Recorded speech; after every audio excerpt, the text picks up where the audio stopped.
What's the crack? What's the bleeding story? How yous all doing? I've a few guests with me tonight to bleeding run amok and devour into the Premiership, pick the bones and see what we have left. Who's going to be top 4, 5 and 6 and who's sadly going to get the drop. I'm going to start introducing the boys. I'll start with the fella over here. His name is Rebel. He's from the Man United agenda. What's the bleeding story? All right, Del Boy. Good to be on a chatting with a fellow Irishman. We're starting to take over Twitter, I think, from what I can see. There's a bunch of us cracking on. Yeah, exactly. Well, here we'll come at them again, and we'll hit another Irish fella here. The upper tier, Niall. What's the crack? Hey, down, my man. Good to be on. Thanks for having me on. Yeah, no bother, and thanks a million for coming along. I know you're not feeling the best, but you'll battle through it, just like Liverpool this season, I suppose. Absolutely. Me man, the first time I met him, I had him up against the ropes. I came live into his channel and I started swinging digs everywhere I did. And I told Eddie Howe to fuck off out in Newcastle. John, what's the crack, mate? Oh, listen, man. Thanks for having us on, my guy. And Del Boy. And thank you for having on. Welcome, evening, lads. And it's just here to be on. And it's been a long time in coming, but I'm glad I'm here. You got a fantastic channel going on. Just keep doing your work because at the minute you are flying and you are going to be fantastic. I appreciate that, really do. Like, you know what I mean? Because it's all you hear, and I'm sure you guys are the same. Is just negativity. Oh, you said this, you said that, but it's nice to hear good comments and as well a lot of people in the chat and everything like that. It does mean a lot to me anyway, and I'm sure you guys are the same. But look, we'll just, I suppose, we're going to start. We'll start at the top end of the table. We'll go to Niall because look, yous are the champions. You know, I like one or two of your signings, but look, you're the Liverpool professional analyst here. We'll say, what do you think of Liverpool's, let's say, signings so far? Are you happy? Do you need more? We definitely need more. I would at least like to see one more midfielder coming in. And I don't think we've seen all the departures yet. I think we could still see a couple maybe go out either on loan or leave. I know Ox has been linked with West Ham recently. I know Firmino's heavily linked with Juventus. I don't expect us to let go of Firmino at this stage, but if the right offer came in from Juventus, I think Liverpool may be tempted not to turn it down. But then we'd have to react in the market if that's the case. Especially with Firmino entering into his last year on the contract. As sad as that would make me feel, it's again kind of like the end of an era again for those three amigos that we had up front, those three guys, that trifecta. So once any of them leaves or talks of leaving, it's always difficult to palate. But yeah, in terms of coming in, we definitely need another midfielder. You can see it there. You could see it yesterday in the Salzburg game. It's so flat. Even when he throws the big guns on and stuff like that yesterday against Salzburg, against that, when they took that lead and they packed that box, it's very, very one-dimensional. It's very, very repetitive. And there's a lack of creativity there to really try and unwind and unopen those guys. And that would be my concern. In terms of what he's brought in, I think Núñez will be really, really good. I know he's in for a lot of criticism at the moment, and I know he's having a tough time finding his feet and stuff like that, but I think he will. I think he is a goal scorer. He is a baller. I think he's come in, and I think what's happened is they've tried to play him in the 4-3-3, and I don't think he plays in a 4-3-3. I don't think a 4-3-3 suits what he brings, but they're trying to play it that way. And I thought by signing him, I thought they would have changed up that formation to suit him. So that will take time. Fabio Carvalho looks like an absolute steal. He was absolutely awesome yesterday. One of the standout guys. Absolutely shades of Coutinho off this guy. I said it yesterday even. I was in Stevie's channel, Stevie Stubbs Statman's channel yesterday in the chat. And I was saying that, like, he was operating yesterday at a different level to everyone else around him. No one else could understand what he was trying to do because he was so much better than everyone else. So he looks absolutely excellent. The boy Conor Ramsey we haven't really seen yet. He picked up a knock or something like that, so we're waiting to see him. But from all accounts, he looks an absolute baller as well. But it's been a tame enough window, really, when you think about it. When you look at Man City and Sterling is gone, and Zinchenko was gone and Jesus is gone, and they bring in Haaland and they bring in Alvarez, and they'll probably bring in the boy Cucurella as well and stuff like that. So when that's your benchmark, we couldn't get it done last season, albeit by a point. But it doesn't matter whether you lose the league by a point or you lose the league by 10 points. If you lose it, you lose it. But I think it's really, really important to kind of take stock, and I'd love to see us bring in like a top class midfielder, because the thing about it is, like, I know he's holding out for Jude Bellingham and stuff like that. They want to try and do a pre-contract this summer on him. But even if they do that and they're bringing in Jude Bellingham, you're going to have a midfield next year where you have Keita, where, I don't think he's good enough. You've got Curtis Jones, who's had 3 years in the team, hasn't seemed to have progressed. You have Ox, who just, for me, is just an absolute waste of time, just needs to go. You've got Jordan Henderson, who's going to be a year on. You've got Thiago, who's going to be a year on. You've got Fabinho, who's going to be a year on, and stuff like that. So we're going to need, maybe 2 to 3 midfielders next season anyway. So what's the problem in going out and signing a Tillemans or signing a Nicola Barella, or, going out and spending some money and doing that? We wanted to spend money. We were looking for these guys originally. So, why aren't we going to spend it just because we signed Darwin Núñez? We signed Darwin Núñez because Mane left.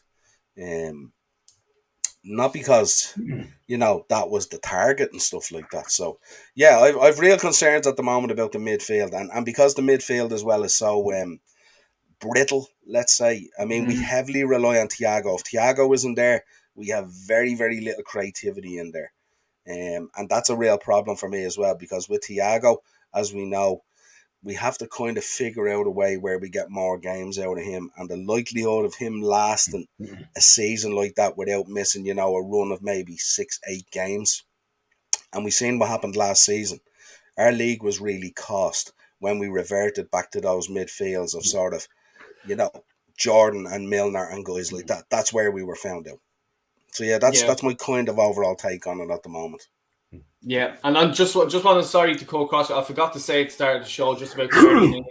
Just want to say, what a man he was, like an Arsenal legend, and just want to thoughts and prayers to his family and everything like that and involved. And I hope Arsenal do something nice to sort of represent him and his career that he has done at Arsenal. It's very sad news just hearing that, but yeah, look, John, Newcastle. We just want to talk about your team then for the minute. How are you guys getting on with signings? And should you be spending more with the amount of you're the richest club on the planet apparently? Are you happy? Do you need more? I'm happy the signings coming so far. Sven Botman's great. I think that's a canny signing. That's number one. Nick Pope, I think he needed a goalkeeper. I have to keep Monty back on his toes. Eddie's done that. We've got Matt Targett on a permanent deal for £15 million, which I think is fantastic as well. But we do need more. We can't hide to the fact we need more. We need another striker for Callum Wilson if he gets injured. That's number one. Also, we need a right-side midfield player. We've been linked to a couple of players as well from Musa Diaby. He's been linked. Also, Jack Harrison's been linked as well. And a few other wingers we need as well is after Isaac from Sociedad, Alex Isaac. I'll take him because I think he's a fantastic striker, But 76 million quid as release clause, and our owner's not going to pay that kind of money. What they're trying to do, our owners, what people have to understand is, there's a lot of people, our fan base, it's been getting beyond a joke. Some people, I post out a tweet a day saying, do not tag our owners in the pushing to sign and players tweet. Be patient. It'll come, right? We're after players, and it's going to take a bit of time, but we're not going to pay over the odds to any player. It's not going to happen. And this is why people just big up Jez, by the way. I watch your channel, by the way. I love you lots, man. And Great, man. He is indeed. Now, the thing is, look, our fan base needs to be patient, yeah? I'm prepared to be patient with these new orders coming in, right? But the bottom line is, we have got to get the right player coming in at the right price. We're not going to be spending over the odds. And it'll come. So Newcastle needs to be patient. I'd love to see Musa Diaby in. I'd love to see Isaac in for the Sociedad, yeah? But we definitely need another midfielder as well because Shelby's going to be out, I'm pretty sure, for a couple of months for injury come off against Benfica. Miguel Almiron has been absolutely excellent pre-season. Now he's got to show us that he is the real deal in the league. If he does that, then it'll be absolutely fine. He could save us millions of pounds on that position. We're still going to need to sign players, if you know what I mean. But we are going to get players in. There's another 5 weeks away for the transfer window. And we got our coffee's always on there. And that's what we need. I'm not panicking. Definitely not panicking. We need to get the right players at the right time with the right attitude.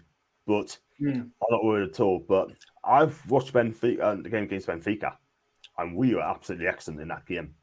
But we could see the silly goals. That is the thing. You cannot go into the new season with Nick Murphy and Chris Wood against Nottingham Forest. Otherwise, we're not winning that game. We just won't. And Callum Wilson will have to stay fit for a majority for about 30 games. If he's fit, if we get 30 games out of him, then I'll be happy with that. I can tell you now, Callum Wilson will not play 38 games this season. He'll get an injury along the way. He's injury prone. But when he does play, I think he's excellent. Yeah. No, he is, like, you know, and I like the only thing that frustrates me as well about Arsenal, and I've just my Arsenal hat on here. Like, you do be always wondering, why did he leave it so close to coming up to the start of the league? Like, next week is the start of the league, you know? Why not have your business all done before you go on pre-season? Like, do you find out with Newcastle, John? Do you know what it is, right? Dale, I mean, I want my business to be done before pre-season, right? That is my dream. That is my ultimate goal, yeah? I just don't think it's going to happen at Newcastle. It's just, the thing is, right, if you buy British players like Jack Harrison, right, like Declan Rice, and all these English-type players in the Premier League, they cost an arm and a leg. Eric Ten Hag has got a spot on. Macy said the other day, right, he will not buy English players because they're too damn expensive. That is the thing. So for me personally, I'll be happy to go abroad and buy quality players abroad. Do you know what I mean? But it's just asking for stupid amounts of money. I'll give you an example. Diego Carlos wanted, Sevilla wanted 60 million quid for Diego Carlos. Yeah, didn't get him. Goes to Villa, 22 million quid, right? Sven Botman was told by Lille, come up with 60 million quid, you can have him. He said, we're not paying that. We're weird. Got down to 35 million quid, brought the guy, yeah? For me personally, right, as I look about it now, lads, I'll wait till closer to the time because they're going to need the money. Desperate needing the money. Look at Hugo Ekiteke. We could have got him for 30 million quid, right? He turned us down. We'd be chasing this guy for 2 months, yeah? And I'll think to myself, forget him. He don't want to come, he won't come. He goes to PSG on a season-long loan, right? Not 30 million quid. Reims, his side, could have got that money straight away, but he opted to go on a season-long loan. But he's 20-year-old, he's got a decision to make, and I'd give him a deadline. If they don't hear enough for them, right? Then I'd just say, you know what? The deal's off. Do you know what I mean? And that's as simple as that. I mean, I'm not going to go chase a player 2 months. It's like it's like trying to chase a last sort of thing. You know what I mean? Do you understand what I'm saying? Yeah, exactly. Yeah. I hear I've been there, done that. You know what I mean? But hey ho, but you know. Well, and just John, I just want to say that just on that, and I'm going to come to Rebel with this one. I wanted to sort of leave it longer into the show, but I suppose John's after sort of steered me into this. Like, you know, you have a girl, she doesn't like you, she wants to leave you, you know what I mean? She wants to leave you for better, she signed someone new, you know? Is Ronaldo like that with you guys? What's the story with him? Is he flirting? What do you think, Rebel? We all know what Mr. Mendez, the agent, is like. He's a shrewd operator. He's always keeping his eye on the can we make another bit of coin option. And I suppose when you think about United last season, we were dismal. There's no getting around that, unfortunately. And we did not deliver the platform that Ronaldo likes to play on, the Champions League. And he's 37. He's probably getting one more spin at this wheel. and he's not going to want to retire playing Europa League as much as we'd love to say he wants to stay at United. He's not going to stay for Europa League. It's just not an option. But unfortunately for Ronaldo, it does seem that the level of suitors that are available is very, very finite. I was even looking there a minute ago. Apparently, he's talking to Sporting Lisbon just to get access to the Champions League. That's where the level of matter is. And he's the other story lark to him was that he's looking for his contract to be terminated, i.e. that he's going to buy out his own fee in order to make himself attractive to other clubs, because he just isn't getting the bites. Munich have pretty much ruled him out from their internal board conversations. Atletico de Madrid fans will absolutely burn their stadium to the ground if they sign him, because they don't want him at all. So it seems everywhere he turns, doors are getting slammed shut on him. And I suppose at 450,000 per week in pounds, he's a rather expensive luxury to have. He gets you your goals. He's still a clinical goal scorer. Like, he made a donkey out of half the Premier League's younger strikers last season. But at the same time, you have to talk about sustainability and long-term planning. And for us, one of the options that Mendes muted was absolute nonsense. Do the year-long extension and loan him out. Who loans out a 37-year-old? That is absolute nonsense. So the only solution for Ronnie is he's going to have to eat a large volume of his salary and possibly go somewhere and get paid less than what a player of his reputation would normally command. It's sort of like, is it leaving a sort of bad taste in your mouth with Ronaldo? Like, or what's the United fans sort of thinking about his actions? Like, Well, I suppose the thing with me is he knew that we were unlikely to make Champions League football, I'd say, as far back as February, because we were drifting away from being in that contention at that stage. So if he said to the board, look, listen, lads, I'm 37. I hoped that we were going to be in Champions League. It didn't work out that way. And you started planning from that far out, that would be something. But for me, it seems like the board are digging in on this for the sake of digging in, because there are options out there for strikers. There's the young fella that scored against Liverpool yesterday. He looks like a very exciting talent, Sesko. There's David in Lille, who unfortunately is another Mendes client, but maybe that could be something that could be done. Like, Mendes could maybe deliver David to Manchester United on the strength of doing a deal with him for Ronaldo, but who knows on that front. But with Ronaldo, I think we kind of rescued him because we didn't want him going to City. And I'm not sure, did Ole at the time have a plan for utilising correctly, because we seem to be very disjointed in our attack early doors. And even when Rangnick came in last season, there was kind of an air of imbalance in the squad. Like, we had Eddie Cavani, who the season before had done absolute bits for us. And if we'd kind of persisted with him, kept him fit, chances are we would have been in a better position in the season than we actually were. So, like, it was great to have the GOAT of Manchester United home, but at the same time, I think when we look back at it in the annals, they do say you should never go back to your old stomping grounds. Yeah. Well, yeah, I agree with you. Like, and he did carry United a lot through the season last season, but I just look, I'd hate for him for his name and everything to be bad mouthed or anything around United, because what he done for United, he's an absolute legend, and he's a legend to the game as well, is there anyone that you are looking forward to sign, or maybe get over the line this transfer window? Well, we have been reforming our defence, as you know. We brought in Martinez from Ajax, and that means we're more likely going to be seeing Harry Maguire push over to the right-hand side of that centre-back partnership when he does play, which hopefully will make him a bit more confident, a bit more assured, and we might see some better play from him.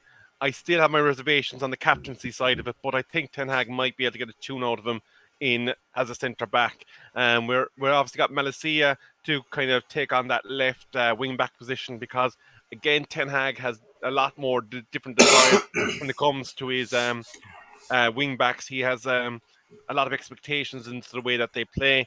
It sounds like Wan-Bissaka, we're trying to move him on, and that means then we'll have to bring in a second right back to kind of compete with Dalot. One of the rumoured ones that we could get across the line is actually Dumfries, who's yet another Dutch international. But again, he would provide the type of style of play that we would be desiring. And of course, then there's the long-running saga that has actually been the bane of the Man United agenda, and that is the whole mess that is Frankie de Jong. Obviously, Laporta, he's a shrewd business operator. He's after coming in, and from what I've read from Barcelona fans, the previous incumbent was an absolute incompetent a-hash that left them with a mess. But unfortunately, Laporta's trying to go about things the wrong way. He's trying to make these new signings, bring them all in. I think he got Jules Koundé across the line this afternoon. And he's now the third player that Barcelona cannot register for La Liga until they sort out their wage bill. And the La Liga chairman was actually getting involved today, and he said Barcelona cannot seek the contract negotiations on players that they are, because at the end of the day, they were negotiated contracts, and they have to honour them as is in line with Spanish contract law. And the campaign then to push Frankie de Jong isn't sitting well.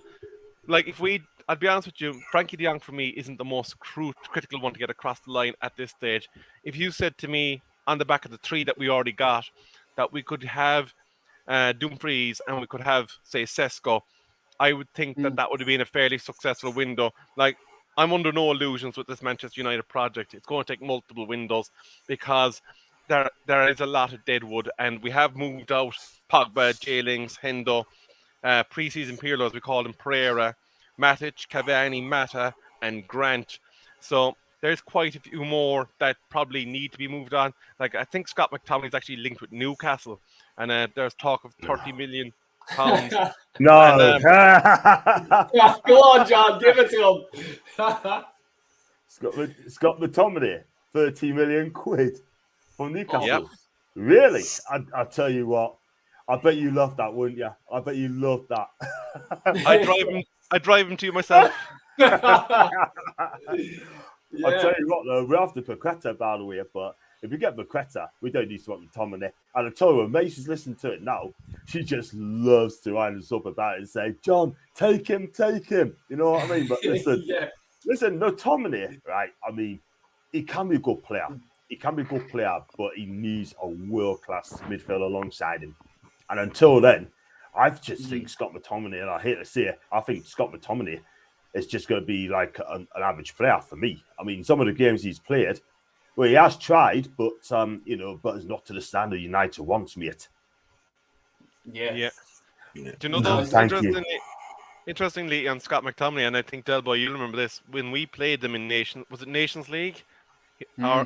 He was absolutely dog crap at the back. Oh. It was so bad. You know, and like, John, you're right there. Like, you know, he does have to have a top quality midfielder beside him. You know, now look, I don't watch him week in, week out, but it was just from what I've seen of him playing at United. You know, Niall, I'm going to come to you, mate. We've talked about the transfers in and out and all that shite, so that's over and done, mate. Now let's get down to the fucking brass tacks of everything here. Who's getting fucking relegated? Who's shy?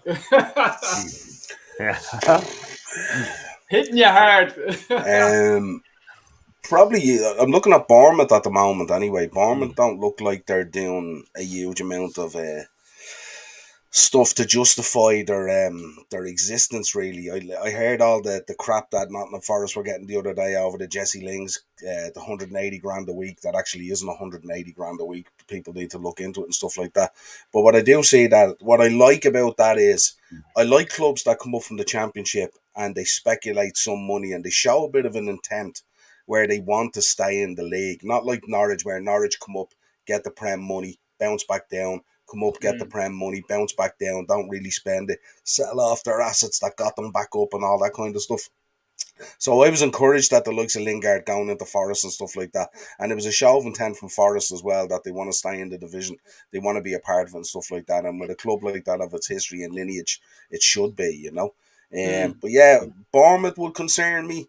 I think Leeds would concern me, and I'd fear for our friend Frankie Lampard up at Everton as well. I think there's major problems there as well. I'm not necessarily saying they're the three, but they seem to be the three that look like they're that they look like they're going to struggle. Like if you look on the back of last season and stuff like that. I think Fulham will be okay. And I think Nottingham Forest will be okay. I think the effect of the ground and stuff like that, that's going to be a tough place to go and stuff like that sometimes to get results. They'll grind out stuff there to survive and stuff. I looked at a Premier League predictor actually there the other day, and they had Nottingham Forest up as high as 12th, believe it or not. Whoa. Which is a huge show for Nottingham Forest and fair I play. think I do think they'll do well. I think so. As an Arsenal fan, we found out the hard way last January. They absolutely slapped us around. I thought, know, and their manager done a great job. He had them set up absolutely brilliant, you know, and Jess Lingard, good addition, I suppose. You know, if he can do what he done at West Ham, or if you can get half the goals, it'll certainly push them up the league. Exactly. Yeah, and they've held on to some key players as well, so they've kept a group there, you know, so which is really, really important as well. So I like the look of Forest. Sorry to cut across you, Niall. I'm not sure if they had a lot of players on loan. I remember that, so I'm not sure if they've got them back or signed more loan players. I'm not 100% now. The key one will be Gardner, wouldn't it? Gardner is back at United. Spence is at Tottenham, and they had one more that didn't come back to them either. Yeah. So unless they replace them, they're bunched. Yeah, but I think they will. I think they look like they're showing intent that they want to bring players in and they want to spend money, and I like the look of that from a team that's come up. Too many teams come up, take the Prem money, they don't invest it, they go through hell for the whole season, and then they just bounce straight back down. Yeah. John, same question to you, mate. Who do you think is going down? I done a show with Macy and Tony, my co-host, the other day, and I said to myself, Bournemouth will go. I think Fulham will go. I think Everton will go. But I want to change my mind from Fulham. I think Fulham are going to be okay. I looked at the signings. I think they're going to be okay. If they get Bert Leno in goal, then I think that may just keep Fulham up.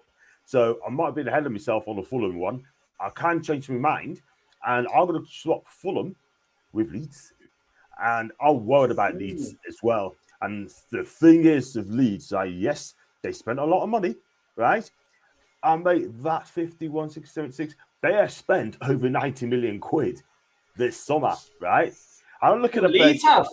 Yeah, they spent over 90 million quid. They bought Arnson, Sestera, Adams, Christensen, Roca, and Giabi, right? And I look at those players, right? I mean, I'll be real. Apart from Sestera, who have I heard of? I mean, most of them the Bundesliga. They bought two from Salzburg, one for Leipzig, one for Bayern Munich, one from Adams will be the familiar one. Tyler Adams will be the familiar one, obviously. Yeah. But that's it, really. Yeah. Yeah. I think he's going to be okay. I think that lad Adam's going to be okay. I really, really do. But I'm worried about Leeds. I mean, I'll tell you something as well now. I think Jesse Marsh has got to hit the ground running. They have spent a lot of money. And if they don't hit it right, then look how many.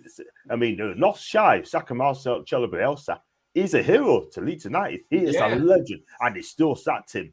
Jesse Marsh has got to go hit the ground running because this season, I fear for Leeds. I really, really do, and I think they could be in serious trouble. The base off, they bought money. They've got no Premier League experience, and not only that, he's going to get the goals. It's Bamford. He gets getting injured all the time, and without him, who is going to bang in the goals? Danny James. I'm not sure about that. I really don't. So I think, in my opinion, right, if I was Jesse, go out there and get a centre forward. That's going to make a difference. Until then, I think they're done. Yeah, it's a great show. Yeah, spot on. That was my thinking. Yeah, it is. Yeah, Rebel, what's the story with you? Well, what are you thinking?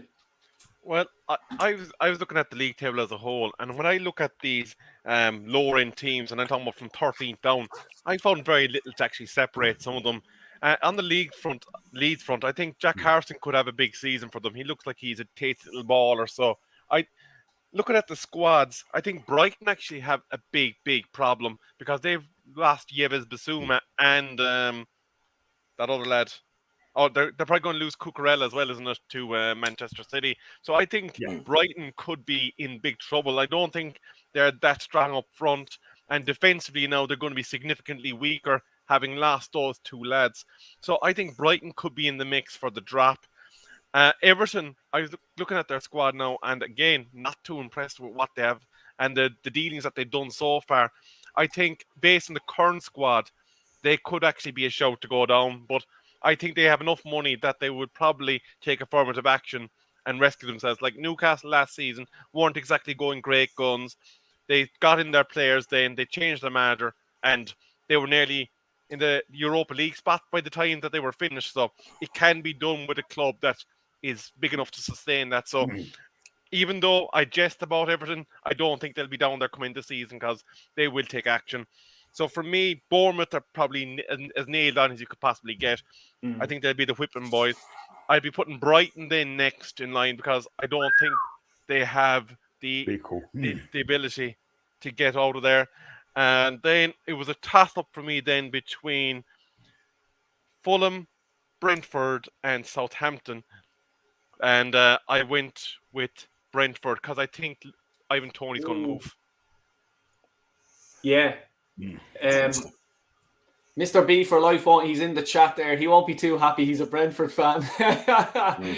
Actually, Del, Southampton actually is a great show because they were in free fall last season as well. So if they don't get off to a good start, the governor down there out of the Walking Dead, Hasselhoodle, if he doesn't get off the mark fairly early, fairly quick, and put points on the board, Southampton could find himself in a proper dogfight this season as well. Can I just comment as well? You mentioned Southampton as well. They got a new owner now at the club. He's Serbian, right? And I tell you what, he has spent a lot of money as well. Southampton. I don't know how much he spent. I'm going to check out now who they've got, and they have bought about 8 players so far at the minute. Can you believe that? Isn't that the thing, John? Though you think they've gone out, spent money, bought 8 players, and we're here going, okay, so who did they buy? Is there anyone there? And you have to go down through the list and go, okay, they got him. And there's nothing there that sticks out that says that there you can pin your flag on that guy there. It's crazy. Like Leeds is kind of in a similar position and stuff like that. They've gone and spent money and stuff like that, but there's nothing that raises an alarm bell to say, listen, you guys are going to be okay because this guy is going to be the guy to deal with you. It's crazy. Crazy. They bought 6 players in. I mean, I'll look at it now. They spent around 50, 12, 23, 34, 42, nearly 50 million quid on Basunu, the Man City goalkeeper. Sekou Mara, never heard of him. Romeo Lavia, never heard of him. Amel Bella Kochap, never heard of him. Joe Rebo, I've heard of him. Played for Rangers, sweet. I mean, there are players we have not heard of before. And they got this guy called Matthias Lee for Altai, and I've never heard of him before. And I'll tell you something now, right? I mean, Southampton has got to start really well. Their defense aren't the greatest, by the way. I can't lie. It's like up front, they're just clearly struggling for goals. And if they don't hit it off running, then I can see them in big trouble. But look at the managers available, right? You've got people like Sean Dyche available. Yeah, he's available. Good job. Yeah. Great shout, John. Because, I suppose, like that as well, like these chairmen and owners and stuff like that will realise, Sean Dyche is available, who'll pull the trigger early, I could possibly see him, look, me and Rebel were talking about earlier on about Everton, if Frankie Lampard gets the old bullet, I could see Sean Dyche, probably moving in there with his suit and tie, on. Look, I'm going to just...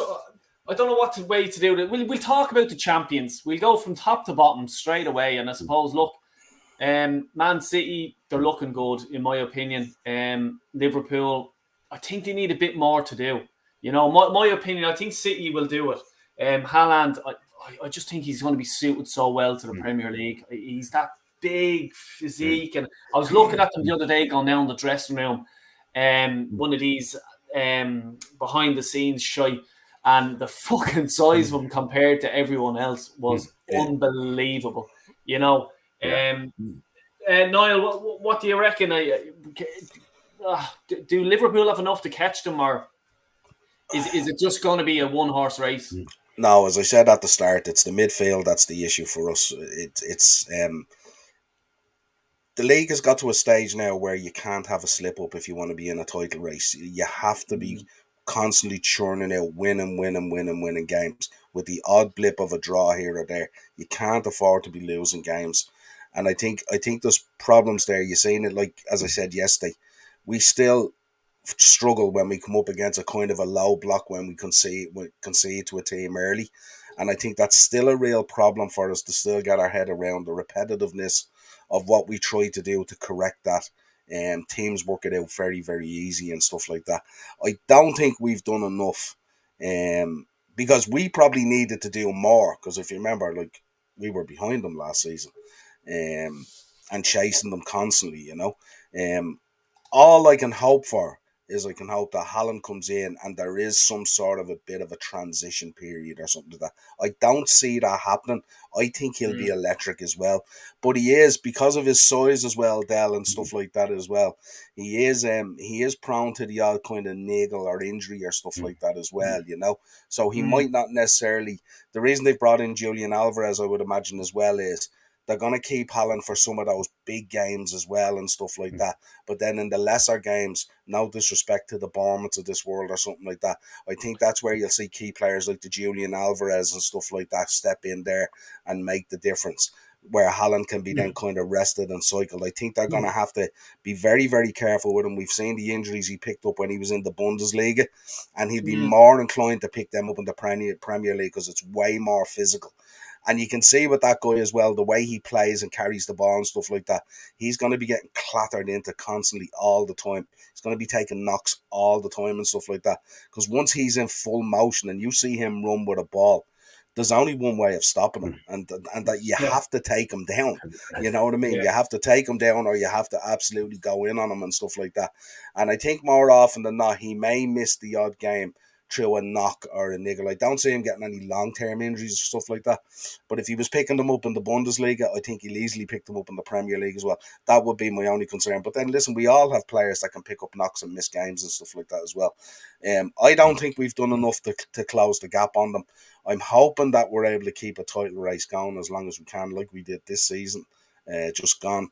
But I think it's going to be a real struggle. I would caveat that by saying is, I think Spurs are going to have a big part to play in this as well, this season as well.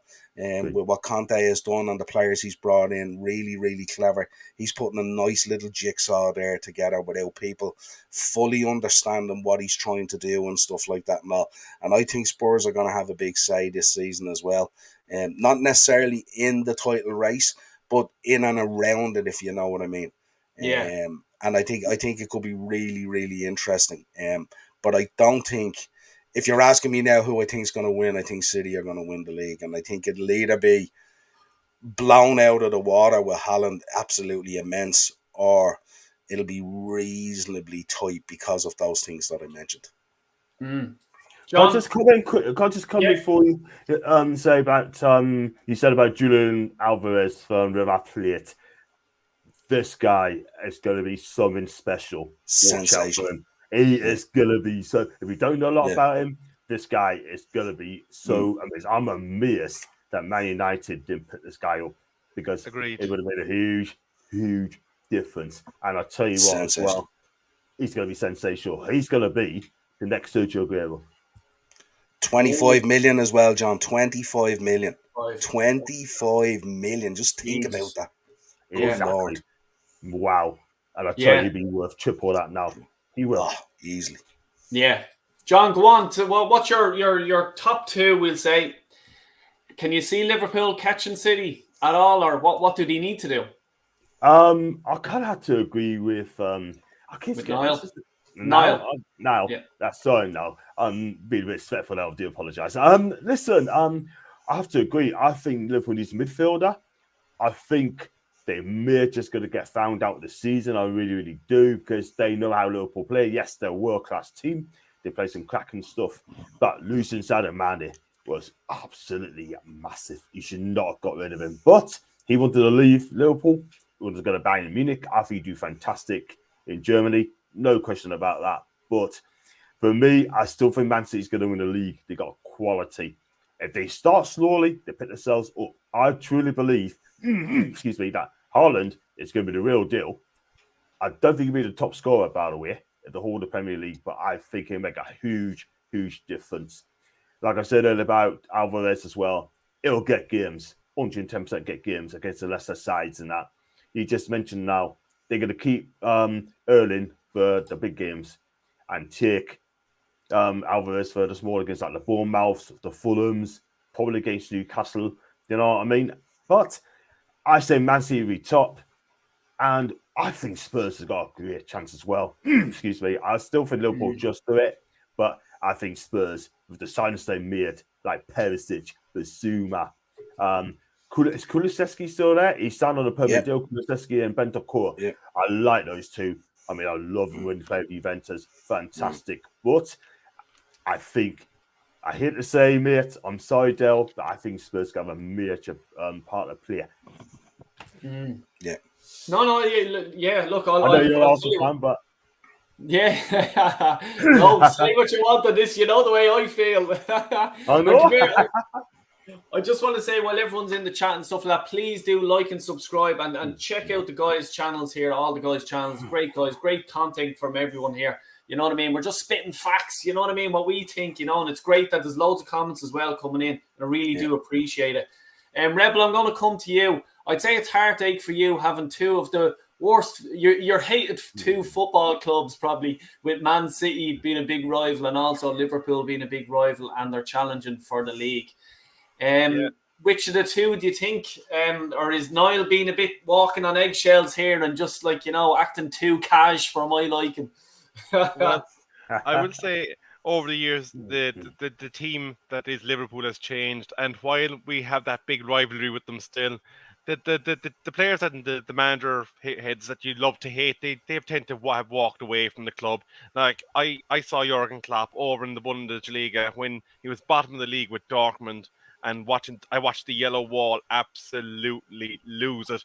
Klopp walks over like an Adonis, sits up on top of the barrier, and stays there with them and chats to them and engages with them and gets them to calm down. So you can't help but just respect the man when you witness that live in person watching a Bundesliga game, because they were absolutely turgent at that particular period of time. But in terms of the context of what we're talking about now, again, I think Niall has nailed it.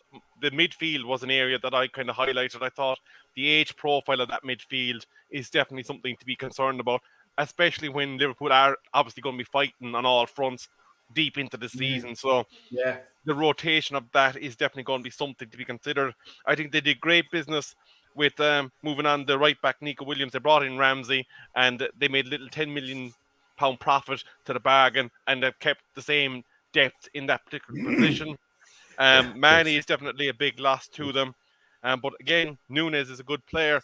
But to kind of contrast it with what City had done, remember last season, City played largely without a recognised striker. They've now got two, and they're going to have to adapt their style of play into incorporating these guys into it. Now, I'm sure players of the calibre of De Bruyne and Rodri and all these guys are not going to have any problems adapting to having a striker. But again, and I never thought I'd say this about City, considering the amount of money that they spent over the last number of years on wing backs, the fact that they've only got two at the moment recognised senior wing backs is absolutely balmy to me. I know there's one guy that has particular issues that we won't go into, but at the same time, they've let go a number of them over the last number of seasons because they weren't getting game time, and now they're kind of cut short. So I think that's something definitely City will need to address. And so for me, I think City will definitely shade the league, even though I imagine Pep is going to favour trying to get what has eluded him so far, and that is the Champions League. So maybe that could be an opportunity for Liverpool to kind of pounce on when he is forced to rest your Haalands or whatever, and maybe the points gap won't be that significant. But actually, Spurs, unfortunately, again, they're another team that were above my Manchester United last season, and they've done tasty little business again this season. They brought in Richarlison to support and supplement their attacking ranks. They got in a quality midfielder in Basuma, and then they brought in Spence, and the only out of significance is Bergwijn, which they made a nice little tasty packet off of by sending him back to Ajax.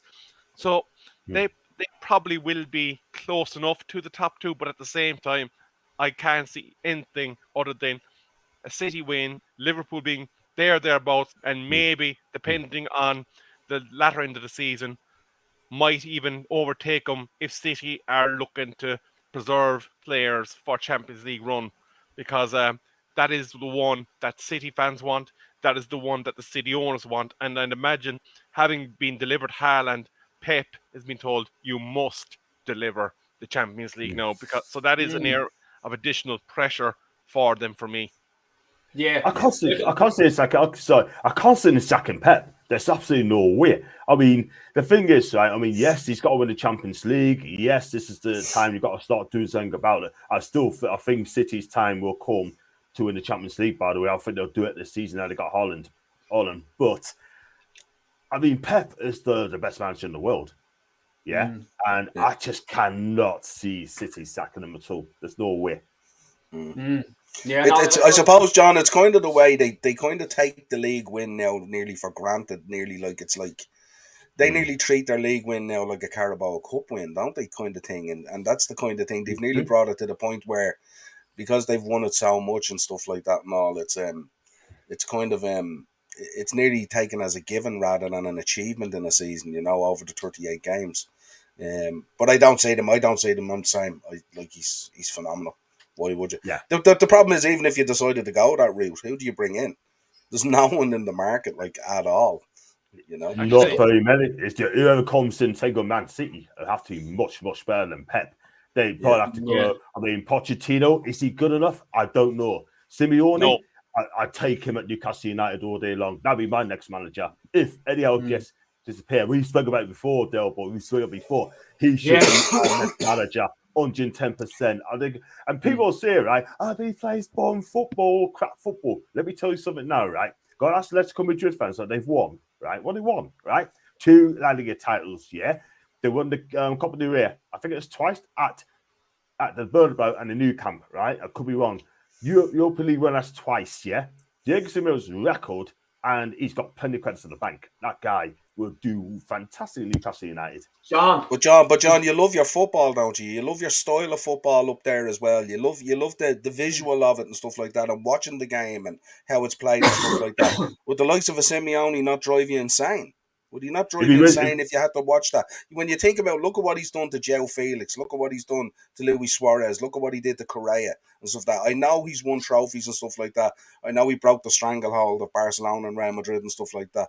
But to be honest with you, if he came into my club and I had to watch his style of football every week, I think I'd go ballistic.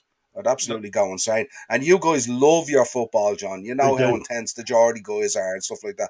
Imagine watching Simeone football week in, week out. 2 banks of 8 with a guy up front playing on a counter with no invention or anything. Seriously. I don't know whether... Be careful what you wish for. If he was his trophies, at St. James's Park, and, I tell you something, I take it. Do you know what I mean? We haven't won the title since 1927, number one. We haven't won the major trophy since 1969. It's been a long time. We won the FA Cup in 1955. That is a long time. I'm 52. John, remember, I came on your channel, right? And I said fuck it, I think I said this here in January. I'll tell you, if Simeone signs for fucking Newcastle, football will fucking explode. It will blow up. There'll be no such thing as the sport anymore. He'll go up there because the Geordie fans are fucking passionate, and I love it. I fucking love it. And he is a passionate person, and he'd be grabbing his nuts up to fucking everyone, you know what I mean? And that's what we want to see, is football, entertaining and stuff like that. Absolutely. I have to say, though, I was saying about Niall saying there about the style of football, and I think we got very fortunate that we whipped Ten Hag before Pep moves on from City. But speaking of Pep, the real question I have about Pep, and we've looked at his teams over the years, he's never done what Jurgen Klopp had to do at Liverpool, and that is start with meager enough resources and build his team the way he did. He always had either a very high quality squad in like the one he inherited at Barca, or he had the money to articulate the players that could fit his system. But I would love to see if you stuck him in, say stick him at Newcastle. Well, no, Newcastle's a bad example. They have money, but if you stuck him somewhere where there was no money and he had to do it from scratch and identify players, I wonder would we be talking about Pep being at the level that he is because of the teams that he's managed and the resources that he had.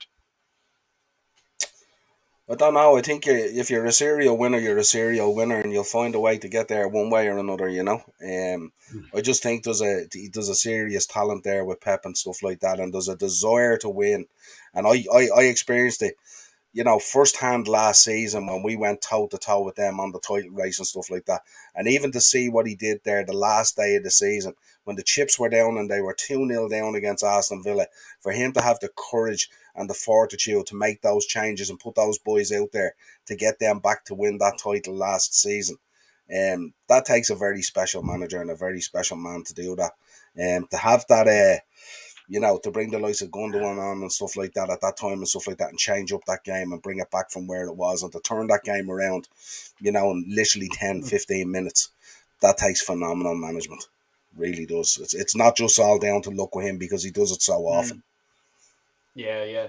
No, you're right. Like, I just want to sort of my sort of prediction of the who's going to win the league. I said this even last year. It might click. I don't know. Okay, but and someone actually, I think it was Tony actually said it in the comments there that City want the Champions League, and I think that's their number one goal. I'm sure we'll all agree with that. And I just think if Liverpool get their midfield right and one or two more signings, as you were saying earlier on, Niall, and they keep up with the pressure come past Christmas time and stuff like that, and it's getting into the business end of the Champions League, I can see City slipping up and having to rest one or two players, and because the likes of Spurs getting stronger, Arsenal, if you want to say that, getting stronger, United getting stronger, there may be a banana skin or two in there for them, in and around that time of the season, especially if they're in the FA Cup as well, and they do have to rest a few players, and I think if Liverpool are there or thereabouts, I think they can push on, because Liverpool, some of their players are getting aging now. Your Henderson, your Firmino and stuff like that. And it's probably their last chance of getting the league. Because I now you might tell me wrong, but Liverpool may have to do a bit of a sort of a tidy up the house this time next year. You know what I mean? Get rid of the older players and bring in newer players. So yeah, it may not even be that. It may be a case where you sort of just upgrade your bench slightly, where we might see Jordan Henderson more from the bench as opposed to being a starter and stuff like that. Yeah, that's what I mean. Yeah, but it just worries me. It worries me. The drop off when we have a problem is absolutely massive. You know what I mean? Mm-hmm. Like if you lose, like Keita every week just frustrates the hell out of me. Mm-hmm. Once a month he pops up and he gives you an 8 out of 10, and then every other game he's a 4 out of 10. Just drives me absolutely insane. Yeah. And then with Thiago as well, Thiago's absolutely unbelievable. But again, father time is coming along all the time. You know what I mean? So we have to be conscious of that as well. And then the drop off, then you're dropping off. Then you've got James Milner coming in. No disrespect to James Milner, what a pro, what a footballer that boy has been, and stuff like that. But the drop off from what your starting situation is to James Milner is massive. The drop off to Ox is massive. The drop off to Tyler Morton is massive. The drop off to Curtis Jones is massive. And that's my concern, Del. And I know you make the point about what could happen to City, but all those things you talk about that could happen to City can also happen to Liverpool so easy. Mm-hmm. And we've seen it last season. If you look at the midfields that we deployed, where we got those draws, where West Ham beat us, where we drew with Brentford, I was at the Brighton game at Anfield, where we drew with Brighton as well and stuff like that. Those were those midfields in there where we had to play Ox. And then we have to take into account as well, Bobby Firmino is not the Bobby Firmino of, 2018, 19 and 20 and stuff like that. It's a different Bobby Firmino now and all that kind of stuff. And I just think there's a lot of balls there that we're trying to juggle to stay in the race. And eventually those balls, you're going to drop a few onto the floor eventually. And when we drop some of those balls onto the floor, we begin to start looking, dare I say, ordinary. And you've seen it. Look at the Salzburg game even yesterday. Even when we deployed the big guns yesterday, where we were doing some nice little things and stuff like that, it still looked very ordinary. And that's against Salzburg. And no disrespect to Salzburg, they're a decent team, they're a good side and stuff like that. But it's different level and stuff like that. Having said that, we have come out of, I think in 19 when we won the league, we didn't have a great pre-season either. I think Napoli bet us 3-0 and stuff like that in pre-season and all. So we didn't have a great pre-season and stuff like that. But I always believe winning is a habit. And if you can keep on winning and you can keep that momentum going even in pre-season and bring it into your league form, hit the ground running, that's where you have a better chance of springboarding into a title race and stuff like that. Yeah. No, look, I suppose, we're a poorer version clearly of Liverpool, but our bench is just completely so weak. That's where I think we're going to fall off. And I'll just gotta go in. I'll go to you, John. Let's say top four. Okay, we're all in agreement. It's going to be City, Liverpool. Who's going to get the final two spots of the Champions League, the trophy, whatever we want to call it? I'm going to go for a surprise in this one.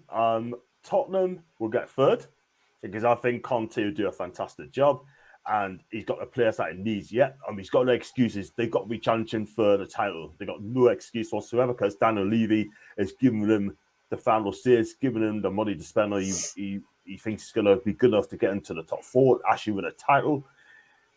For me, it's going to shock a lot of people. I think if Erik ten Hag gets it right, I think the player. You look at the players at Man United. I'm going to say, I'll tell you for why, because they didn't do it before against with Ole in charge. Yeah, they took the Mickey when Ole's in charge. They took the Mickey when Radnick's in charge. Yeah. They didn't want to play for those managers. Yeah, they're going to play for a manager in the guys who's going to be driven, a winner, right, and also to play good football. I think Ten Hag will get them to a style of play where they're going to get it right. We're going to see much better football, having a go, a lot of pressing games as well. I am going to upset a lot of people, but I think, man, you may just get that fourth spot. And I know Ten Hag. I mean, Ten Hag wanted De Jong. They're not going to get De Jong, by the way. I'm afraid he's going to stay at Barca. That's been apparent. They wasted so many months trying to get this guy. Couldn't get it. Yeah, they have to go for someone else now. But I still think, in my opinion, they need a world-class centre forward. That's what they need. Whether they're going to get that, I don't know. They still have to Anthony as well. But yeah, I think that's going to be my top four. I think Chelsea had a poor pre-season. I mean, look, with Chelsea, they still haven't replaced Jobber and Diego Costa properly, right? They haven't replaced them properly. And that is Chelsea's problem. They get all these good names up front, but they don't have Lukaku. Yeah, and everyone's saying Lukaku is here. They're going to win the title. He's going to make a difference. He's come back as a man. Actually, he's come back a wimp. Yeah, unfortunately, he had a poor season. That's why he brought off back to Inter Milan on a season-long loan, right? And Arsenal, I just don't think Arteta's going to get you top four, mate. I really don't. I mean, Jesus may make a difference. If he's a decent player, Saliba must be playing games every single week because that guy is going to be a stellar. He's a baller. Forget your Rob Holdens. Forget your Ben Whites. Gabriel contract will be class. Yeah? I think for you, going forward, it'll be Gabriel and Saliba as your back four going forward. Yeah? The midfield, you need to get Partey fit. Xhaka, I'm not sure if he's going to be the answer for you. Yeah, that is the thing. I don't. Xhaka for me is not good enough. Yeah, Partey, right? How many games are you going to get out of him? Yeah, you should have got Bissouma. You should have got Bissouma before Thursday. And you know what it is? That is your downfall. You should have got Bissouma. Simple as that. 100%, John. And Saka needs to be playing cannot play another 60-odd games going, you burnt this kid out. You're a star boy. It's burnt your kid out. Yeah, he's played too many games. He should be rested because if you carry on like it is, you got to burn this kid out. And it's unfair on the kid. Do you know what I mean? Nketiah, look, I think it's okay, but for me, I don't think it's the answer for these. But it's going to be tough for you. I'm going to say 6 for you, unfortunately. Chelsea 5th. There you go. Yeah, look, come here. I'll give you my prediction after. I'll introduce Brandon. What's the story, buddy? All right? Yeah, not bad. How are you doing, fellas? Hey, Brandon, how are you? Big up, mate. How are we doing? All good, mate. All good. True Gunners TV in the house. Guy. I had to get him in. I had to give another Arsenal opinion here, I suppose. You know what I mean? But come here. We'll just first of all, real quick, who's your top 2? City, Liverpool, or is there a surprise in there?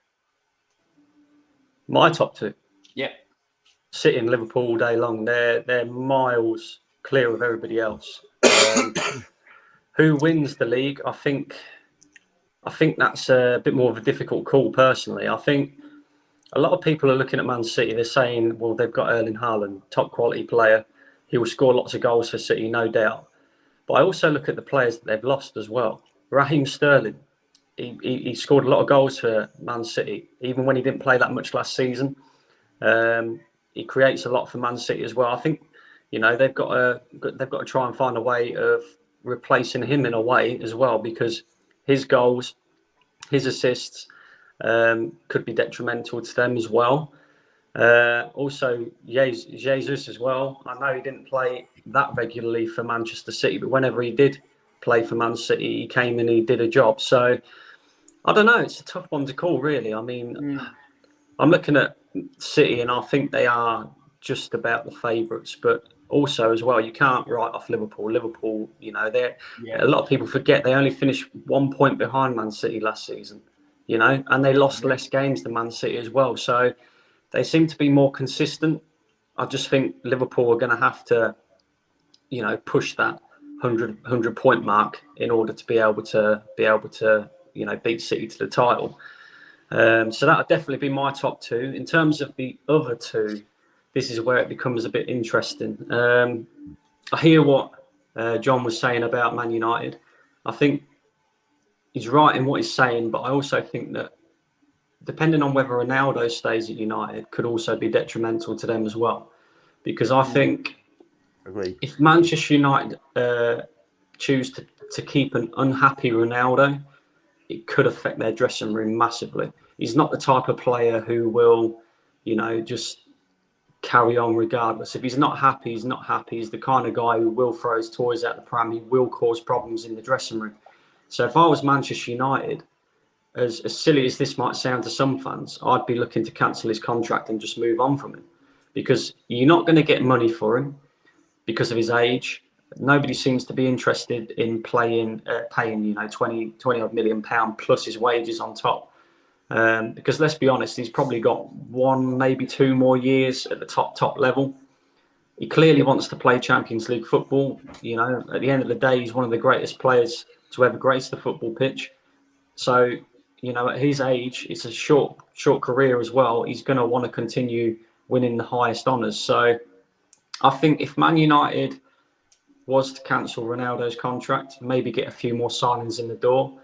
I've watched them through pre-season as well. You can already see a style of play under Erik ten Hag. I think a lot has to go right at Manchester United, though, in order, for them to be in with a shout. But I wouldn't write them off either. I think Tottenham are definitely best placed for a spot in the top 4. Antonio Conte, when he starts getting his signings in and stuff like that. I mean, you look at the likes of Ivan Perisic, for example. A lot of people would say, yeah, but he's 30 odd. He's never played Premier League football before. Do not write this guy off. And if Antonio Conte wants him, he wants him for a reason, and he knows how to get the best out of him as well. We've seen that at Inter Milan. So, Antonio Conte will make a massive, massive difference with Spurs. Also, them keeping hold of Harry Kane as well. I just think he's only going to get better in terms of goal output and assist output under Conte as well. So, and Conte's a winner. So I look at Spurs. I think they're pretty much guaranteed for third place. Now, I think fourth is gonna possibly, and it all depends on how the transfer window ends, could possibly become a toss-up between Arsenal and Chelsea. I think Chelsea might struggle this season, and the only reason that I say that is because I look at their attacking sense. For example, they don't have a main striker. They're looking at playing possibly Kai Havertz as like a false nine. I don't think Kai Havertz will score enough goals in that role, in that position. I think they need a striker that can score 15 to 20 goals a season. Of course, they'll get goals from Raheem Sterling. They'll get goals from their flanks, but also their midfield as well. I'm looking at, for example, N'Golo Kante. For as good as that guy is, he's not getting any younger. I just think as well, the defence as well. I think Rudiger will be a massive, massive miss, although they've got Koulibaly as well. So I'm just looking at Chelsea and I'm thinking they're the team to that we could overtake this season if we get our transfers right. Now, a lot of our fans are very happy with how the transfer window's going so far. I would call it a very average transfer window at the moment. I think Zinchenko's an excellent signing. An excellent signing. I think he's going to be probably one of the signings of the summer for 30 million quid as well. I'm not saying that he's the greatest player in world football, but you look at the fact that he can play left back, and we look at how Kieran Tierney getting injured last season. It pretty much, we just went on a downward spiral from there. So him being able to fill in that position as well and do it to a very good level. So there's not a massive drop off if Kieran Tierney happens to get injured this season, which, let's be honest, is more than likely to happen. He's never been able to stay fit for a full season since he's been at Arsenal. But he can also play midfield as well, and to a very high level. So for 30 million quid, I think that's an absolute steal, an absolute bargain. And of course, Jesus is a good signing. The only thing that I question with Jesus is his goal scoring record. I know he's been scoring a lot of goals in pre-season, and he looks good. I'm not going to lie, he looks good. He holds up the ball well. He links other players in well as well.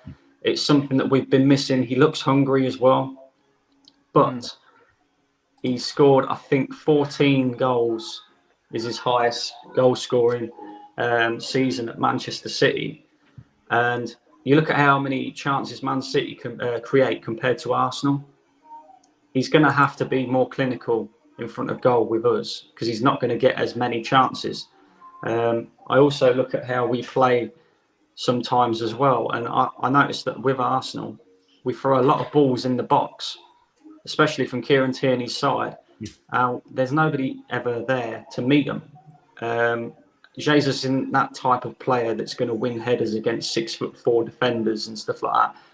So I do think we need a striker that can offer us that coming off the bench as well. And regards to the other players that we've signed, well, Fabio Vieira, he might look good in compilations on YouTube, and he might be a real good player in the Portuguese league, but nobody really knows how this guy's going to settle into the Premier League. Yeah, we don't know. Exactly. You know what I mean? 100%. He's still too young as well. You know what I mean?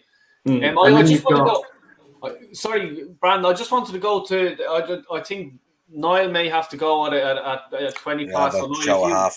Yeah. So if you can give us 5 more minutes or whatever. Yep. And then I'll shout out your socials. And please do, everyone that's in the chat and stuff like that. Please do check out everyone here, all their channels and stuff like that, and hit the subscribe button if you're not already. Paddy has just joined us there. Patrick, can you hear me there, mate? I can hear you, man. Sorry, I completely forgot. I just came from Galway. I was out at my brother's house. Obviously, my niece. So I completely forgot. And also, when you wrote me a message, I was like, what's going on? Then I went, and then I woke up. After I woke up, I read everything. I was like, oh shit, it's supposed to be today. I'm supposed to be. Oh, No, come here. I just hope you're like your team this year. Fall asleep for the first few games of the season. That'll be all right. I'll be happy with that. And so will Niall. Apologies to everybody there. No, How you you're doing, fine. John, Lebo, everybody, Upper, Gunners, True Gunners. I just wanted to just answer through Gunners TV, not just defending the players that you signed all from City, but also the players you signed so far. I think majority of Arsenal fans have to be looking at the team, and I think they have to look at what exactly Arteta is looking for. I think he's not looking for superstars. He's not looking for somebody who's selfish, selfless. If you look at Jesus and Zinchenko, out of our team, those are the guys who always left themselves in the background. They're there to cater for the team. You heard Jesus during his interview saying, I'm not here to be a superstar, even though the guy tried to say, are you here to become a superstar because you left City? I think Arteta is building you a team that they have to be willing to work for each other. And the fact that you've got two people who've won the Premier League in Zinchenko and Gabriel Jesus, and they work hard as they are, I think your other players will look at those two players and say, I haven't won a Champions League 4 times. Jesus has, but he's running and pressing, and I have to follow him. If Jesus is doing it, who am I not to do it? And the other guy you signed, he's not a bad shout. Trust me. I saw him when we were playing against Sporting. He's not such a bad shout. I think you guys are building a team that has to play for each other. Don't envy City. At this point in time, I would advise Arsenal fans, don't envy City, don't envy Liverpool, don't envy other teams if they're buying. You just look at what you're doing so far is you're building a group that's together. And I know some people don't rate Nketiah. I rate him. I think he's a kid that will do the job for you. I think he's going to do well. I think Nketiah and Jesus, them being as young and Jesus being 25 and Nketiah being that age, they can be able to carry you. Because if you guys keep saying, let's look for a striker who's old or matured or in this sort of height, do you know that the system that Arteta is playing is the Pep system? You need somebody who can press. You need energy, a lot of energy. That's why Jesus is a big loss to City a bit, because that's what Jesus was there for. He was pressing. People make a mistake. They pass the ball to somebody else in midfield. Then somebody in midfield attacks. And then you look at Zinchenko. He never loses the ball. I want you to watch your Arsenal games. He will be the player that never loses the ball. And he's just like that. He's just technically gifted. So just look at your team right now. You're building a good thing. The only thing I can say in your team is stop looking at a striker. I want you to look more at a defensive midfielder, because as good as Thomas Partey is, you don't know what comes during the season. Just get another defensive midfielder. I was telling somebody that maybe Douglas Luiz from what place again? From Aston Villa, because they just bought another defensive midfielder and they've got McGinn. So as soon as you guys get a defensive midfielder with the team you have, I have more confidence in Arsenal. That's all what you're missing. You're just missing a defensive midfielder who will do the job when Partey is not there. I think that after that you're done. I don't know. I think we're missing a winger as well. I think. Sorry, Brandon. Just before you speak, Niall has to just shoot off here. He's shoot. So do I. Yeah. Sorry, Rebel. Yeah. I'll let you two of you. Niall, you just show away your where people can find you and stuff like that, mate. Yeah, it's the Upper Tier podcast out there on all the socials and stuff like that, and the channel is the Upper Tier out on YouTube. So, listen, thanks for having me on, guys. Great to share the screen with you. Big up, Brandon. First time sharing the screen with you. Love your content and stuff like that. And all. Big up, John, and all the guys and stuff like that. And I'll be on again real soon. Cheers, guys. Thanks, Niall. I'll get you subscribed now, mate. I'll get your channel subscribed, mate. Brilliant. Cheers. Thanks. Rebel, do you want to jump in there? Your socials and stuff like that, mate? Yeah, I'm on the Main United Agenda YouTube channel, and I'm rebel_TMUA on Twitter. And I just want to say it was an absolute pleasure discussing the top four with you. And I just give quickly my third is Spurs. Fourth, I think, is Arsenal, because I think they've quietly gone about their business, and they've got a tasty little team. And I think you will get Tillmans across the line. Fourth or fifth at the moment, I have us, because I think we're in a better place on the basis of the signings that Chelsea have done so far to be ahead of them. But again, the caveat being Chelsea doing no more business. But thank you very much for having me on. It's been a pleasure. I'll hit you up as well, John and Patrick. Lovely to meet you, even though I'm only have to catch you later. So peace out, lads. And thanks a million, Rebel. Cheers, mate. I'll talk to you soon. Take care, Rebel. And for everyone, all in the description, everyone's channels and stuff like that. And Brandon, I'll stick yours in as well, but it's True Gunners TV. Do you want to just come back then what Paddy was saying to you there, Brandon? Yeah, no, I agree. But I do think we also need another winger as well. It's clear that Nicola Pepe is not a Arteta favourite. I think he will end up leaving anyway. But I look at the back end of last season, and you're right. Kieran Tierney getting injured, Thomas Partey getting injured was detrimental to Arsenal's top four. I think, alongside Arteta just being Arteta, you know, I think the way that he set up in that Tottenham game kind of cost us top four as well, because we didn't necessarily need to go there and win. We only needed a point. I think he should have maybe been a bit more defensive, but that's by the by. But I also look at as well, Bukayo Saka last season. I think he had a very, very good season. But if you notice towards the end of the season, you could tell that he'd played a hell of a lot of football for Arsenal, because there was a massive drop-off in his performances. He looked tired. He looked burnt out towards the end of the season. And with us having Europa League as well this season, I do think we need a winger as well. So I still think there's holes in our team that we need to fill before I can sit here and say, yeah, okay, top four is pretty much, you know, guarantee, or at least win the Europa League. But that should be the end this season. If we don't get top four, or we don't win the Europa League, or even do both comfortably, I think, then I think it's time to move on from Arteta. To be honest with you, the amount of money that he spent, you know, you can only give a guy a certain amount of time. So, Brandon, well, it is right. I mean, I worked out Arteta spent close to 400. He'd done 400 million quid, right? That is a lot of money. If I was an Arsenal fan, I'm Arteta all day long. Let's be real, because I don't think he's got what it takes to win you titles, get your Champions League. You know what I mean? And I watch your channel as well. I think you got a fantastic content there. Big up to you and other Arsenal fans as well. But the one that I'm going to say it as well, I mean, you need to get a world-class manager come in. A world-class manager. Someone like Diego Simeone, for example. Sorry, Devil Boy. Yeah. Simeone. He wins titles. He's won in Europa Leagues and stuff like that, you know. Get him in. Do you know what I mean? I love to have him at Newcastle, by the way. Someone's going to go in. He's got a winning mentality, right? Gets you trophies.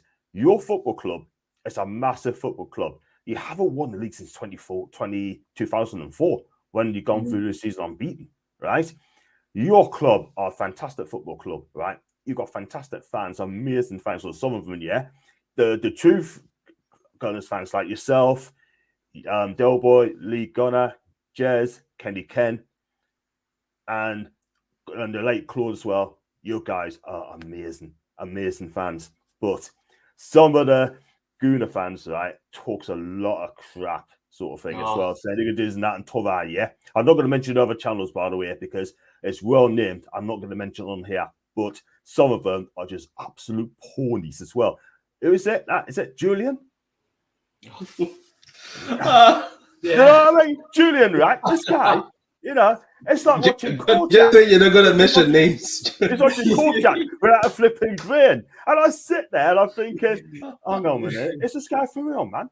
I tell you what, right? I mean, I'm glad he's not a Newcastle fan. Otherwise, I would have probably Here.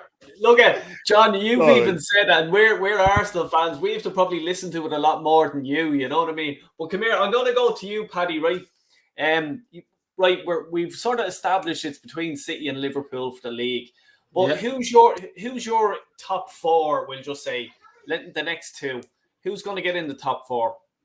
I don't know. It's very difficult for me because I don't know. It's just difficult for me because I'm looking at teams, right? Because I know a lot of people are hyping Spurs, but I'm not convinced. I just feel like the Spurs players, the ones that are coming into a losing team. So, like, you have to imagine this, right? Everybody who's coming to City and Liverpool are coming into a winning team, right? A winning dressing room where they will look at the other players and say, these guys are winners, you know? These are winners that have won. So I have to step up, you know what I mean? But if you go like Basuma, he's going to Spurs, he's walking into a what? No offense to Spurs fan, a loser dressing room, a bottle dressing room where the bottle. No, it's not like a job. I'm just trying to say that's why there's a hype of Spurs I'm not buying. I'm not done on buying. Sorry, there's a lot of kids messing outside. Nah, you're all right. As always in Dublin when Yeah. when you live in this area. But anyway, so I just feel like the top 4 for me is a bit. I'm a bit unconvinced. Like so far, to be honest with you, the only team I know it's preseason, but the only team that looks like has got structure and direction is you guys, is Arsenal. That's why, like, it's not just because of Arteta or because of Jesus and Zinchenko. I was on the Arsenal boat before you flopped it. I was in your boat, but what I'm talking about is structure. Some of these don't look like there's structure. Okay, Conte looks like he's getting a bit of structure, but can you somebody tell me the structure at Chelsea? I don't see what they're heading. Where is Chelsea heading?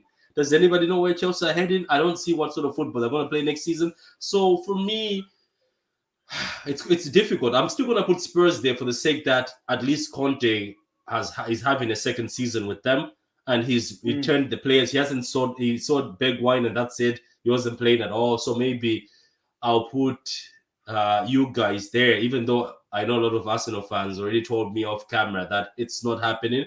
I'm going for teams that have got direction, where I see where it's going, because I would put Chelsea, but what are they doing? I don't know. John, do you have an answer for me? Maybe you do. What is Chelsea doing? I can't see what they're doing. Yes, they have bought in Koulibaly, and they tried to buy Koundé. Barcelona took him. They tried to buy Rafinha. Barcelona's taking. They're trying to buy Fofana, and you saw the picture where Barcelona liked that. Did you see that? Did you see that picture? It's an original picture. Barcelona, I think, are just after Chelsea, where they said Fofana is being signed by Chelsea, and Barcelona liked the tweet. And somebody was like, no way they're doing this. So what I'm saying is I don't see anything. I know they've signed Raheem, but they still don't have somebody to create for them. Like they were looking for wait, let me just go back to you guys. Don't you guys think that this guy has to be a stepping stone? I think he has to bring a structure, and then, as John says, then you throw him out.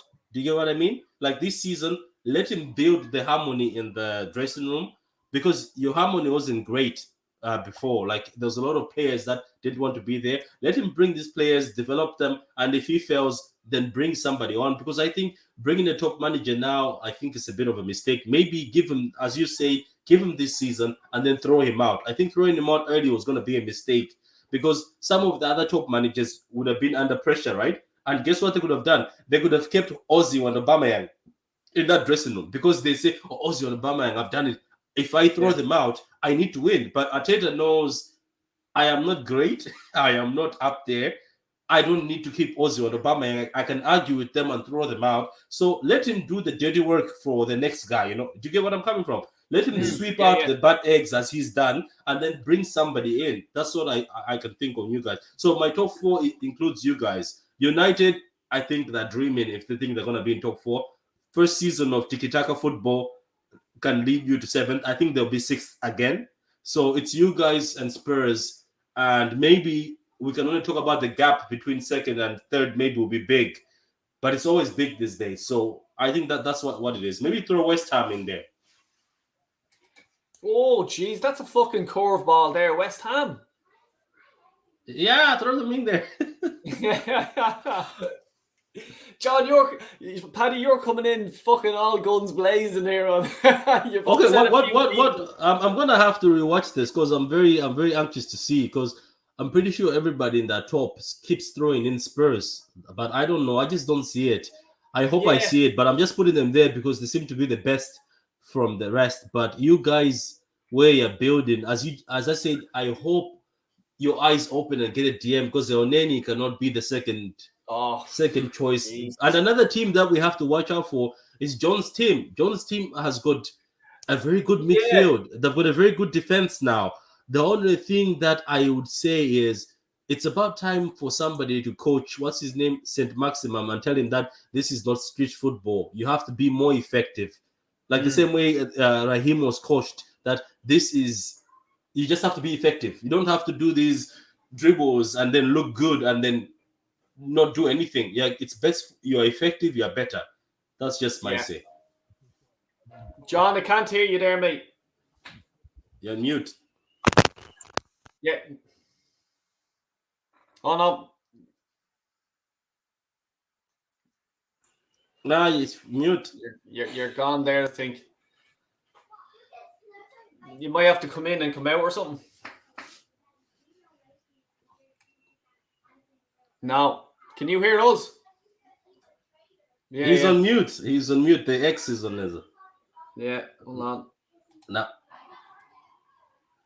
No. He has to come out and come back in. Yeah, go out and come back in, John. Yeah. But Brandon, what do you think of that? Where would you think Newcastle are going to come? It's a tough call, I think. There's actually a question there for you, I suppose, as well. 2 questions. How long till Newcastle overtake Arsenal? Oof. Newcastle, where will they come this season? I don't know, because you look at Eddie Howe and what he did there last season. If you actually look at his points to games ratio, he was up there with, like, I think he was only just behind Klopp, Pep, and Tuchel. I think he was only behind them 3 managers in terms of results since he became Newcastle manager. It's a tough one to call. There's always that one team that surprises people that just come out of nowhere. Newcastle certainly have the potential to be that team because the money that they've got is just an absolute joke. They could go out, and I do think they'll gradually improve and they will become one of the powerhouses, but I don't think it's going to be for another couple of years yet. I don't even know what transfer business Newcastle have done in the summer. Maybe John could tell me a bit more. No, he's still gone. Yeah. Hello, is that better? There we go. Sorry, I had to go without me headphones. I'm sorry if you don't mind. One I was going to say, I heard what Brand's been saying, but we only bought in 3 players this season at the moment: Botman, Nick Pope, and Matt Target. And we definitely need a right side midfielder. We definitely need another midfielder as well, because Shell's going to be out for a bit now. He's been injured the other day. And we definitely need a quality centre forward. And that's what we need. And our owners will not pay over the odds for this season, I'm afraid. They just want to pay the correct money at the right time. We've been offered players like Jack Harrison, 35 million quid. They're not going to pay it. Harvey Barnes, they're not going to pay it. The trouble is, right, English players have cost way too much money. They just cost a lot of money, these English players, yeah? You have to pay over the odds for the English players. Why? Because they're English, right? But at the end of the day, right, I'd rather go out and spend quality players in Europe and try and get a bit cheaper. I don't think that would be the best bet. But it is sad, man. But the players are going to come in very soon. We are going to get some more players coming in, right? Either before new season or before the deadline day. So I think Newcastle fans and our fan base needs to be patient, because some of our fan base now are just getting impatient. They're having to go at the owners, which I think is totally unfair. And they also just fight on Monday themselves, yeah? My motto is, I had a Twitter spat today with someone today. I'm just going to be bothered. Just be patient. I think you're going to get 3 more players in before the start of the season. Like, John, why don't Newcastle go for Ivan Toney? I think he would suit you guys big time. I've said this as well. I think this guy would be absolutely brilliant for Newcastle. Yes, he left the club because he couldn't get in the first team football. He went to Peterborough, learnt his craft. Brentford learnt his craft. And he's still at Brentford right now. But I'd take him. But some of the Newcastle fan base don't want him back because of his attitude. I don't care about his attitude. I want him to play and score goals. Yeah, I want to score goals and show us the player that he could have been the first time. But he's brilliant for Peterborough, brilliant for Brentford. But the thing in Newcastle, we want players like Alex Isak from Solskjaer, yeah, world-class stars, yeah. For me personally, I just think at the end of the day, I'm not going to lie, but just get someone, Ivan Toney, 35, 40 million quid, right? Hopefully, come to Newcastle. I think it'd be absolutely brilliant. Our fan base in Newcastle will rip you up good if you mention Ivan Toney. I've got an opinion, like everybody else, guys. Best British for me, Ivan Toney. If you want to buy his own abroad, I'll go for Isaac. And why not? He's a young Swedish international player. I think he'll do bits for us. I think he'd be ideal for Newcastle United. And he'll do well. But if you want to buy a realistic striker, Ivan Toney. Right side midfielder, I would go for if it's going to be Jack Howson, it'll be him. And then Paqueta in midfield, 100%. I just think from my point of view, looking at Newcastle, like the likes of Ivan Toney and James Ward-Prowse, if you guys get them, you guys are going into the Europa League at least. Like, Europa Conference League, and Europa League, battling for that. Like, and then I'd probably look to Europe then the following season and try to get your fancy players or your Champions League players then and attract them that way. Yeah, it's not going to happen. It ain't going to happen. I mean, Newcastle fans have to realise, forget these fancy players, forget them. They're not going to come to us because you haven't got Champions League football yet. But our fan base, again, like some of the Arsenal fan base, top gooners, right? We're like them, do you know what I mean? Like, go and get him, go and get that. The thing is, right, our fan base, like, go and get him. But they haven't watched him. Have they watched the Italian League? Have they watched the Portuguese League? Have they watched the Bundesliga? No, they flip or haven't. Yeah, they just say, "Oh, that'll do. Go and get him." Right? But go out there. Don't just watch your publication on YouTube. Yeah, do your research, right?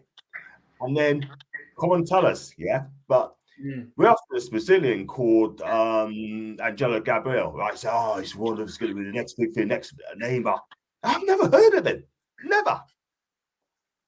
So why picking this guy up and saying, "Oh, he's a name, go and get him. He's got a good record, scoring record, yeah, but you're not." I want to see the whole thing. His movement of the ball, his hold up play, does he trap back? His run of the ball is going to have to be spot on. His attitude, and also can he fit into the team? But that's it. People, especially our fan base, will have to wake up and start being real and say, right, maybe I haven't seen him properly. I'm going to judge him when he plays in Newcastle. Simple as that. I back the team. I back the player when they come and put on a black and white shirt. I'll judge him from there. People saying Sven Botman's going to be a wonderful player. I think he's going to be Aris, I think he's a decent player. But did you watch the French league? No, they don't. So stop hyping this guy. Stop picking up these guys before you can kick a ball, right? And they're going to be disappointed. Yeah, I know. I agree. I think it's kind of a stepping stone season for Newcastle. And fans get this confused as well because Newcastle have got lots of money, which they have. They automatically think that they can go out and sign these, top name players, blah, blah, blah. Even forgetting the whole Champions League thing, Newcastle are doing smart business at the moment, going through the players that you've said that you've signed. You don't want to end up like Everton. Everton spent a hell of a lot of money, but they didn't really have a system in the players that they bought. They didn't use it as a stepping stone. They went out and spent hundreds of millions of pounds and nearly got relegated last season. So that's where Newcastle have got to try and be, cautious in that way. But I think they're doing good business. I think they're definitely finishing the top 10 this season. I think. I just think the top 5 teams, 6 teams are just that level above at the moment. I do think Newcastle will get there eventually, but I do think it's going to be another couple of years yet. And you ain't catching Arsenal. We've got KSI and Logan Paul now. We don't need Tielemans no more. We're going to play KSI in midfield. I'll tell you what, plus he's going to knock you out and he's going to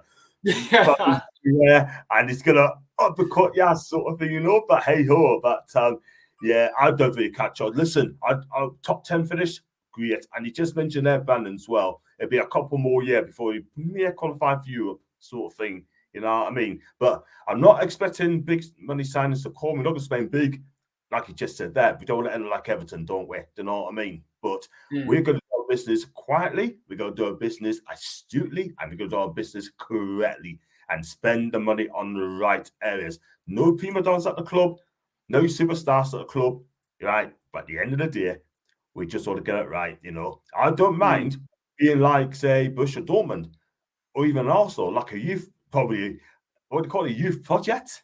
Oh, jeez. A process. Yeah. Process. I'm not hip with all the kids. I can't keep up with them all.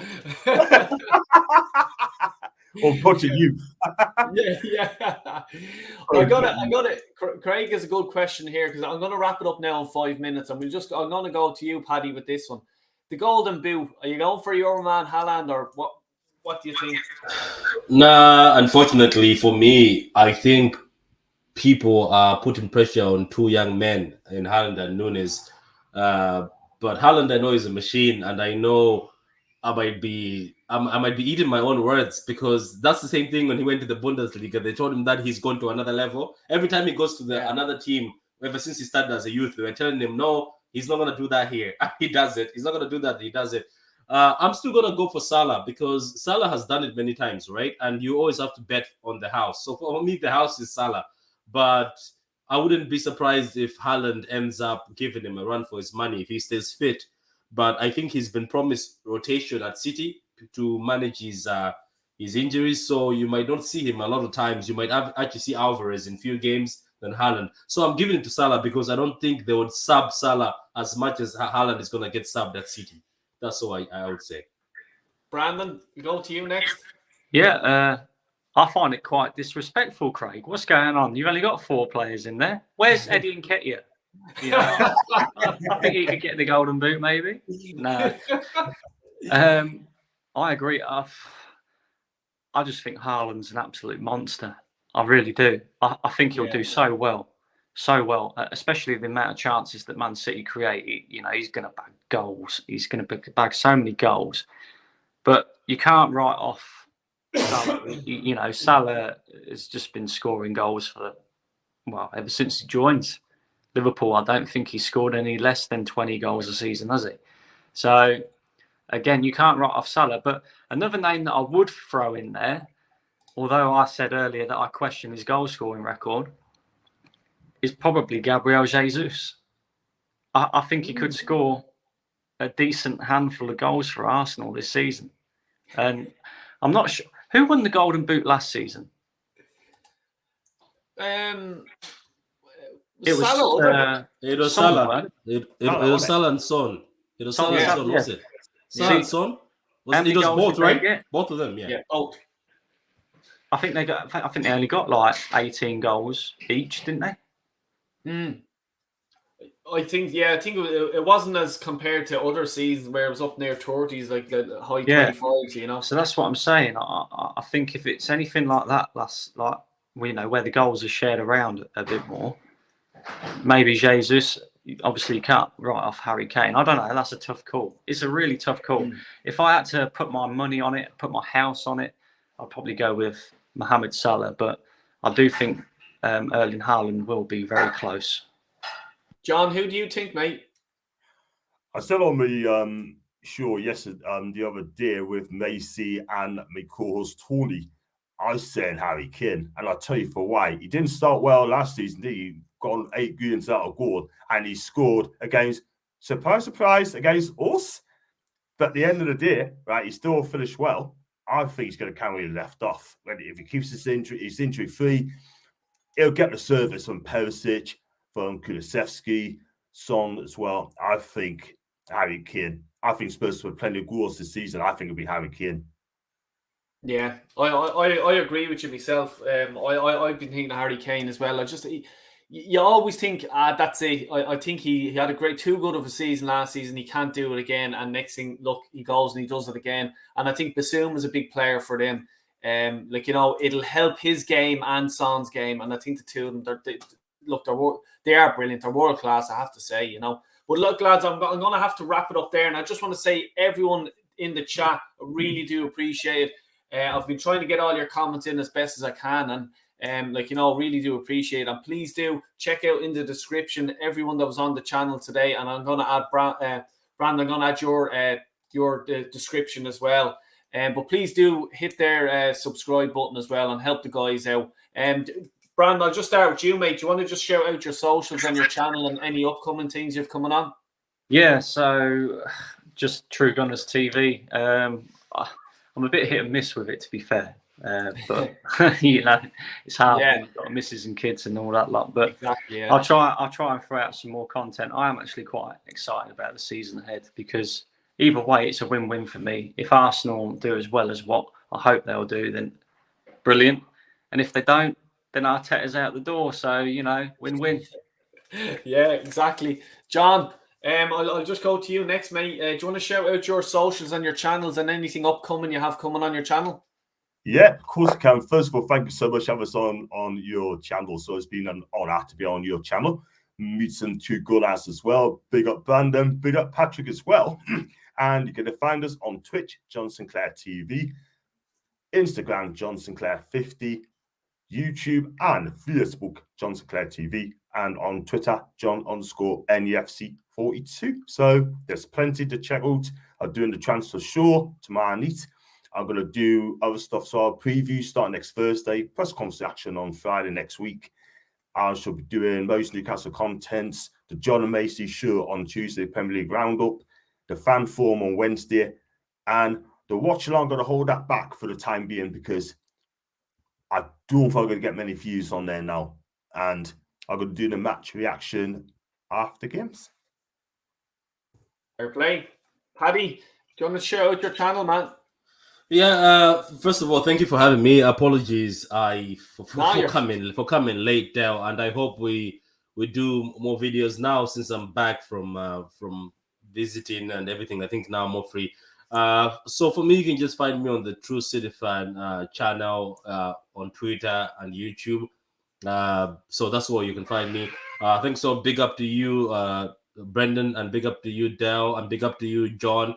John, I think you and me are due a video. We've been on many streams together, but we haven't done a video. So I'll holler at you. But Dale, Brendan, pleasure having you guys. It was a good debate. It's always good to speak to people, fellow fans about football. I think this is the reason why we all started YouTube, because we want to be on camera and talk, and we want to meet other people. So it's great, amazing to meet you all. Anyway, thank you guys in the comments. Please, for the guys watching, like the vid, share the vid, and the guys who are new, subscribe to the channels. For the guys, this YouTube thing is not easy, as Brendan says, especially for some of us who are kids. It's not easy, trust me. You really have to do times where you'd have to dodge kids. So please give a like and subscribe to John, Brendan, and Dale, because it encourages us to wake up, and continue talking to you guys. So thank you very much. Yeah, no, I couldn't have said it better myself, Paddy, and thanks a million. And as well to Rebel and to Niall as well. Please do check them out. As I said, everything's in the description. Really do appreciate it. Thanks a million, and take care, everyone. Be safe and enjoy the start of the Premiership next Friday. Arsenal kick it off with Crystal Palace. Thanks a million, everyone. Take care, and God. You too. That was quick. Right. He's gone. Yeah, he's gone. I thought he was gonna give us good vibes. He's gone. Anyway, thank you guys, man. Brendan, I think I'm going to. He hasn't ended the live. Look, it's still. He hasn't. Yeah, he hasn't ended the live. I'm gonna tell him. I think somebody has to tell him.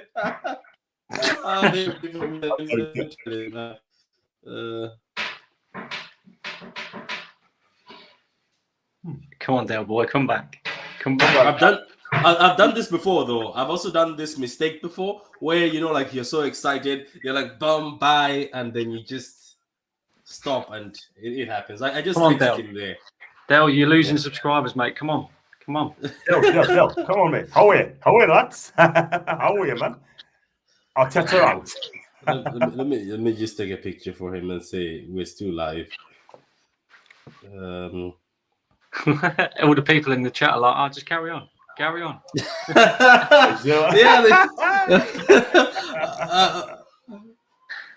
yeah, it says carry on. We're here. No, we can't carry on. He has to come back. He has to come back. You know what we're gonna? Here he is.